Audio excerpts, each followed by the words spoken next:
Lebih lanjut, Kabid Pelayanan Dinas Kesehatan Provinsi Bali Laksmiwati memaparkan Bali telah mencapai MDGs sejak tahun 2014, di mana Bali telah meraih MDGs Award di tahun tersebut.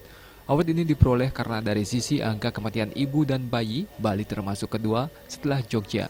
Tahun lalu, angka kematian ibu mencapai 70,2 per 100.000 kelahiran hidup.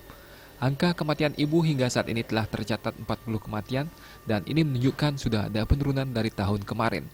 Angka tersebut jauh di bawah angka kematian ibu secara nasional yang mencapai di atas angka 300 dan Bali hanya di angka 70. Sementara kematian bayi secara nasional 28, kita hanya 7. Sehingga Bali sudah jauh dari angka nasional untuk pencapaian angka kematian ibu dan bayi.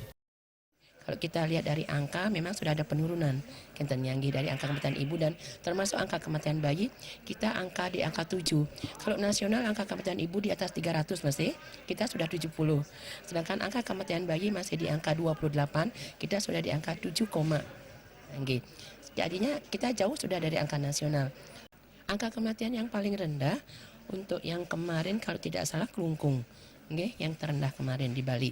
Dan yang paling tinggi adalah Karangasem dan Buleleng. Di kedua kabupaten yang memang satu dari sisi jumlah penduduk memang paling banyak, luas wilayah juga yang paling luas, angka kemiskinannya juga yang masih cukup ada di sana. Tapi secara provinsi kita sudah cukup baik di tingkat nasional.